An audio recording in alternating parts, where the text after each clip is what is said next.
Orlando Bertasso, o contador de histórias.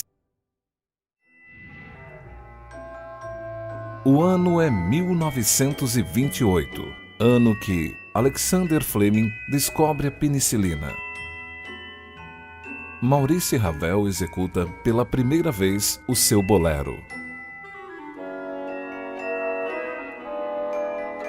Getúlio Vargas é empossado no governo do Rio Grande do Sul.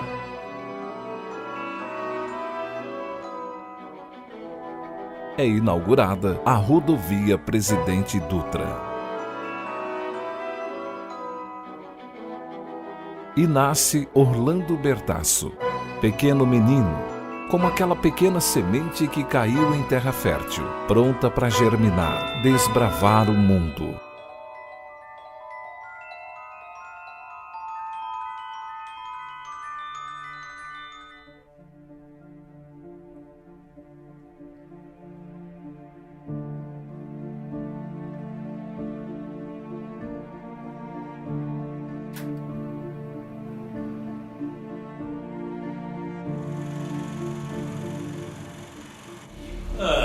Desde pequeno trabalhava, meu pai não deixava ninguém em casa não. Eu estava no grupo, assim, eu tinha 7, 8 anos, então tinha um pedaço da estrada, que era um morro, né? Então eu vinha do grupo, pegava uma enxadinha, uma coisa e capinava tudo o barranco, tampava todos os buracos da estrada, era um solão quente, e era umas 3 horas da tarde. Eu estava arrumando a estrada, aí meu avô e a minha avó passou lá de charrete, sabe? Ia ver minha mãe. Minha mãe ainda não estava doente, né? E viu eu trabalhando lá, aí ele ficou bravo. Até que se viu esse menino lá dentro trabalhando pra quê?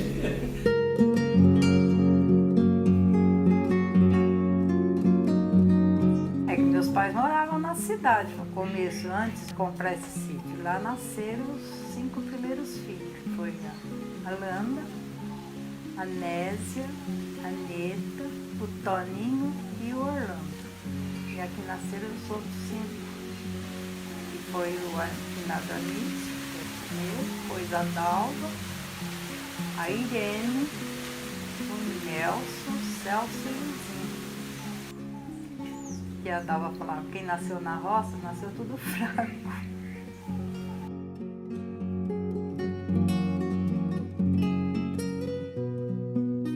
Então cada um de nós tinha um serviço, né? Nós éramos bastante irmãos, 10 irmãos, né?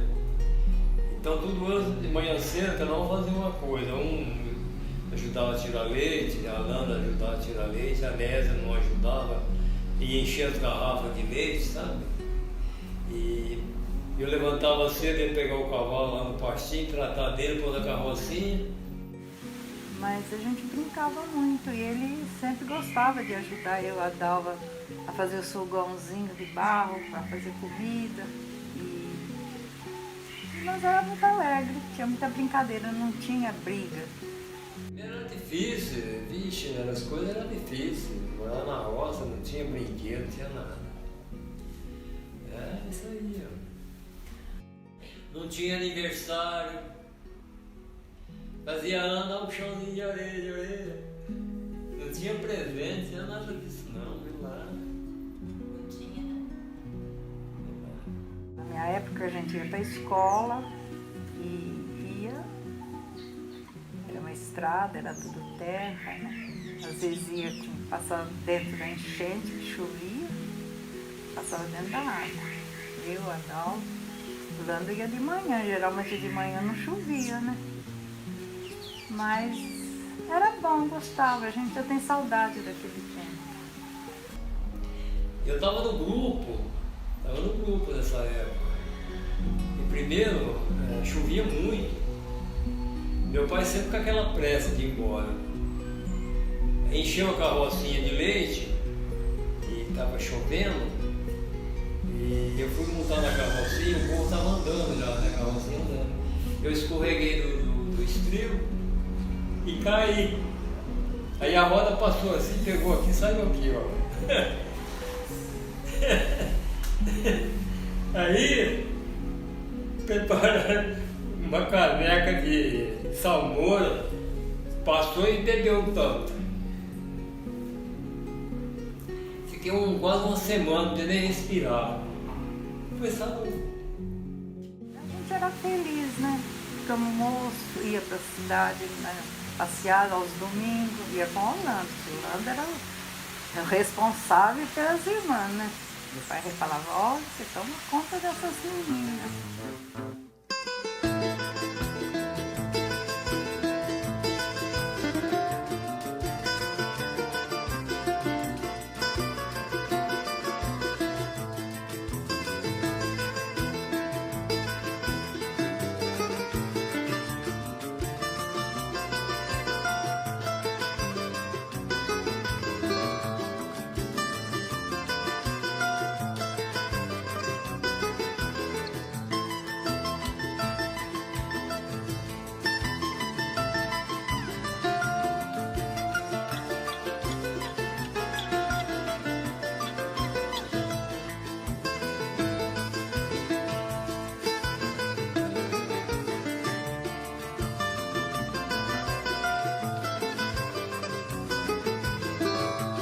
Mas também nunca brigamos, nunca discutimos. Foi em 48. Ela morava ali na chácara, eu morava ali, né? Eu morava lá. Então quando eu vendia leite, eu tinha namorada, ela também tinha. E passava aqui na estrada, ela capinava lá embaixo, numa horta, né? Que as olarias lá embaixo. Eles plantavam verdura, cebola, essas coisas, né? E plantavam de tudo lá. E trabalhava na roça. Eu passava na estrada e panava. Eu lembro que uma vez eu conversando com a Arminda, né? Eu era um meninó. Aí ela falou assim, o Orlando podia passar, eu banei a faca pra ele. Que ela ficava lá no fundo da horta e passava na estrada. E é assim que acho que começou o namoro dos dois. Morava lá, entregava leite com a carrocinha nas casas. Nós ia trabalhar, então quando ele passava com a carrocinha de leite para entregar, nós escondia atrás do algodão, ou coisa de milho que estava plantada, e nós subiava, gritava, e ele via nós, que nós estávamos escondidos. Aí eu falei, fazer uma coisa, tira a saiana aí, vai na roça, em São João quente, né? Levava o almoço, nós morávamos ali, almoçava lá na roça. Aí passado um dia, também larguei da namorada, e deu certo. Eu andava meio mulambento, sabe? Eu era sorteiro, assim, né? Eu não gostava de me arrumar, não. Assim, blusa, eu usava aquelas blusas, sabe? Eu namorava ela. E ela não gostava de me mulambento. Aí ela mandou fazer um terno pra mim. Uai, meu primo tinha alfaiataria. Aí eu falei pra ele, Donato, vai lá tirar a medida do Orlando, você faz um terno e uma calça russa pra mim. Pode deixar, prima, eu vou sim, eu vou. Foi lá e tirou a medida. Quando eu falei, eu queria alinhar. Eu falei, eu ia pedir ela pra casar, né, com o pai dela. Aí chegou lá, falei pra ele, ele falou, eu falei, olha, como é que começa, né? Como é que eu vou começar? Aí ele falou assim, eu sou de boa, faz tempo que eu namoro a Arminda aí, eu queria, não sei se eu estou sabendo, eu já estou sabendo. Aí ele falou, concordou. Já cansei de viver iludida, só pensando em você. Se amanhã você me encontrar de braços dados com outro alguém, faça de conta que pra você não sou ninguém.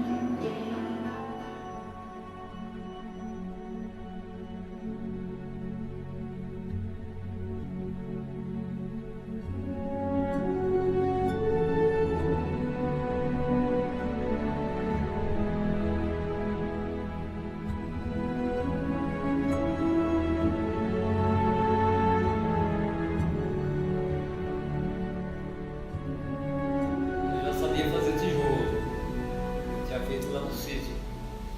Quando era sorteiro, eu comecei a fazer tijolo lá. Depois que eu casei com a Arminda, né? Quando foi na segunda-feira, meu pai foi chamar para trabalhar. Eu falei, hoje eu não vou, né? A gente começava a trabalhar meio de março, fazia tijolo março, abril, maio, junho, até setembro. Aí não parava de fazer tijolo. E nessa época, ele me pagava por mês, né? Mas só eu trabalhava, todo mundo numa boa, eu também, eu vou embora, eu quero trabalhar, né?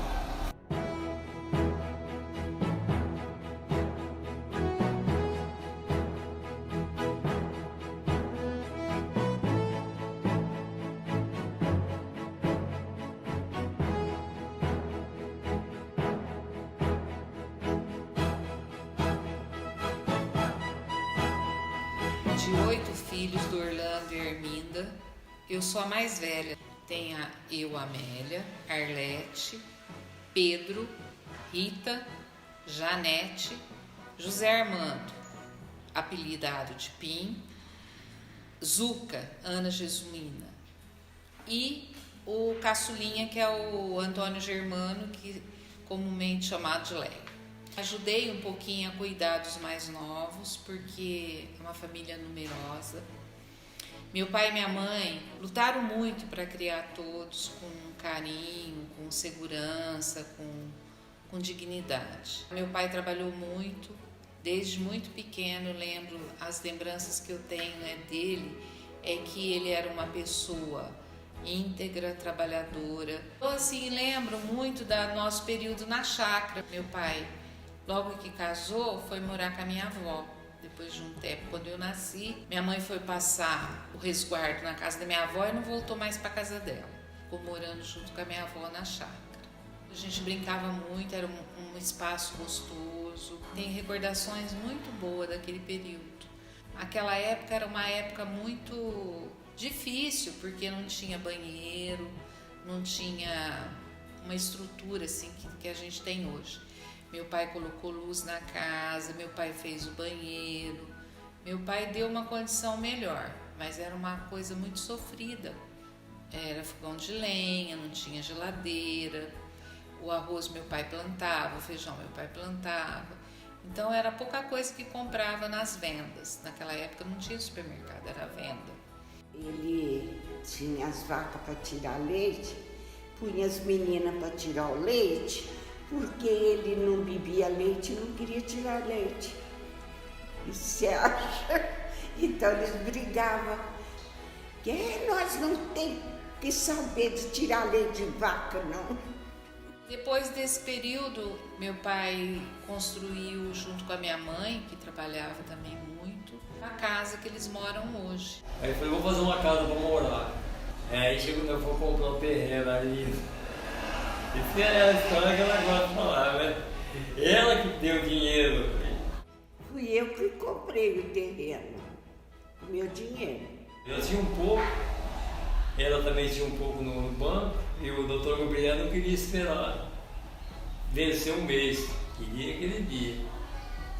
O Somário, que é avô da mulher do Matheus, ele me emprestou $1.000. Eu tinha mais um pouco, aí a Arminda tirou, eu paguei. Aí eu recebi o meu mês e paguei. Ele não quis cobrar juros, deu um frangão aí. E a tua mãe, coitada, trabalhou demais. Quando a gente foi para lá, a casa era maravilhosa, porque naquela época a casa na chácara era muito simples, mas assim, tudo arrumadinho, mas muito simples. Os colchões eram de palha, capim, não tinha colchão de mola. Então, quando a gente foi para aquela casa sobrado que eles moram hoje, era uma coisa assim muito rica pra gente. Nossa, chama aquilo uma coisa mais maravilhosa. E a gente foi comprando os móveis de pouquinho.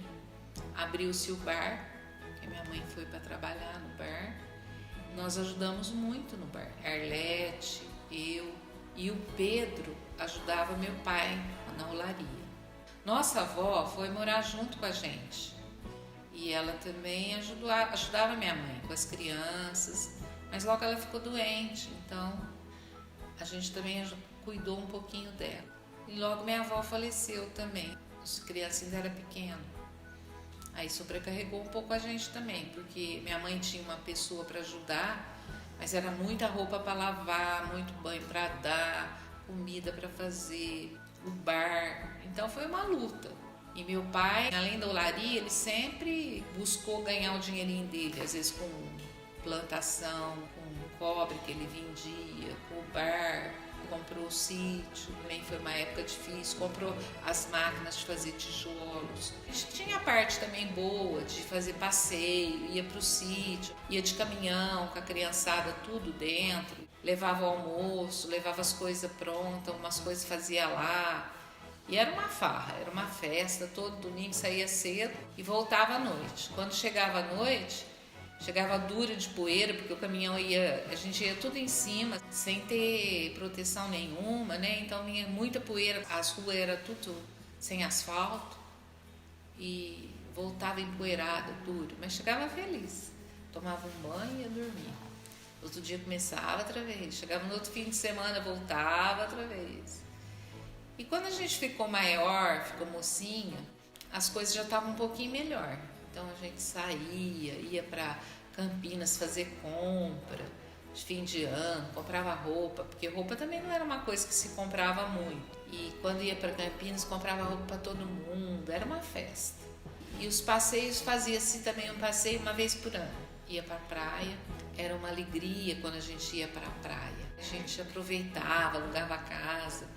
Dormia tudo meio que apertado, era um quarto para 500, era uma coisa assim, que a gente teve também essa oportunidade de lazer, que meu pai também, minha mãe, sempre quis nos proporcionar. Pernilongo tinha demais, nossa senhora, e aquela criançada, aquela molecada. Aí eu e a Arminda abria a perua, põe um colchãozinho, dormia dentro da perua. Uai, não tinha lugar. Foi mesmo. Dormi lá, catei o travesseiro e fui para lá dormir lá. Ficava na garagem. Na casa deles, quem chegava tomava café, até hoje é assim. Quem chega sempre é bem recebido. Uma casa assim, de portas abertas para quem quiser.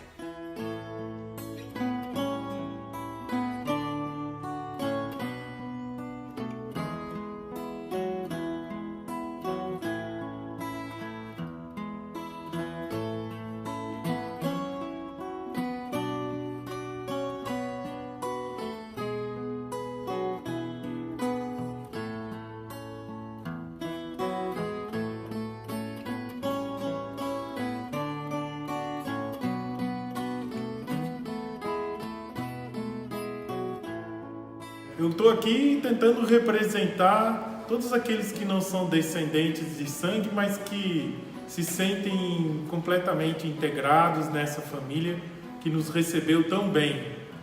Realmente, a importância disso para cada um de nós é enorme. Cada um de nós pôde viver esses anos todos aqui, o melhor dos tempos, o Sr. Orlando, uma referência de pessoa correta, trabalhadora, amada, uma pessoa que se faz amar, que deixa, que conta histórias maravilhosas e que nos faz muito felizes. Nós estamos muito satisfeitos de poder ter esse privilégio de estar dentro dessa família, de poder participar de cada detalhe dessas comemorações, de cada aniversário que junta aí mais de 50 pessoas. E ver com alegria como esse legado, todas essas coisas que ele produz, essas referências que o Sr. Orlando e a Dona Arminda conseguem deixar para cada um de nós, e a influência nos nossos filhos, naqueles que convivem conosco no dia a dia. Para mim e para todos nós que viemos para essa família, é realmente uma satisfação enorme e impagável tudo o que nós pudéssemos viver, as oportunidades que nós tivemos de tanto amor, de tanta alegria, uma família maravilhosa que nós nos orgulhamos muito e para sempre.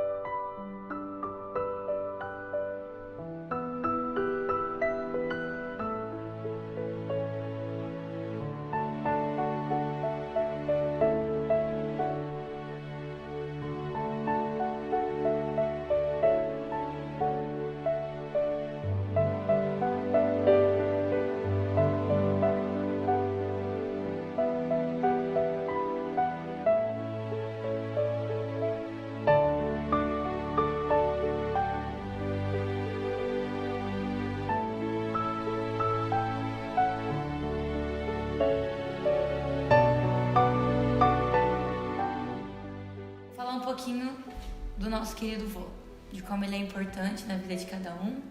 Ele se fez presente e se faz até hoje. O vô Lando é exemplo para todo mundo, para os filhos, para os netos, para as pessoas de fora. Às vezes as pessoas falam: nossa, você é neta do Sr. Lando? Ele é uma pessoa muito boa, eu conheço ele. Então é muito difícil a gente achar alguém que não fale bem do vô. E na nossa infância, como não só na minha, como na dos primos mais velhos, dos mais novos, tanto quanto os bisnetos agora, foi sempre muito bom ficar na casa do vô com a avó, porque a gente sempre podia fazer nossos sonhos, assim, de brincadeira, de tudo, virar realidade, né? Então, assim, a gente esperava chegar os finais de semana, as férias dos primos que moravam longe, pra gente se encontrar na casa do vô e da avó, e eles sempre estavam ali pra poder dar um apoio, fazer a gente se divertir. E a gente também não esperava a hora de chegar o Natal, que sempre foi aquela hora que a gente ficava ansioso para ganhar os presentes. A gente fazia cartinha pro Papai Noel, colava cartazes colocando o presente que a gente tinha vontade. E no final a gente sempre tinha aquele presente que a gente queria, de agrado da vó e do vô. Parabéns, vô Lando. Um beijo. Um beijo. Você, nessa data querida, muitas felicidades, muitos anos de vida. Beijo. Parabéns. Parabéns a você, Lando. Isso, joga outro beijo, vai. Parabéns, Lando. Isso mesmo.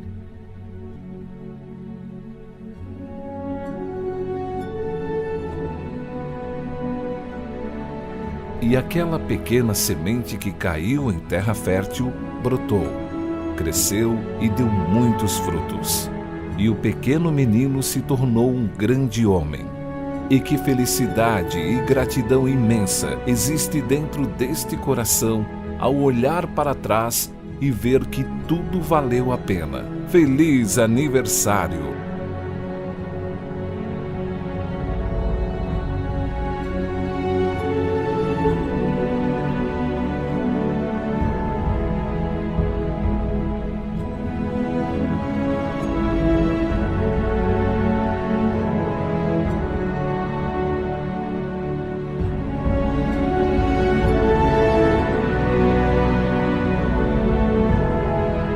Orlando Bertasso, o contador de histórias.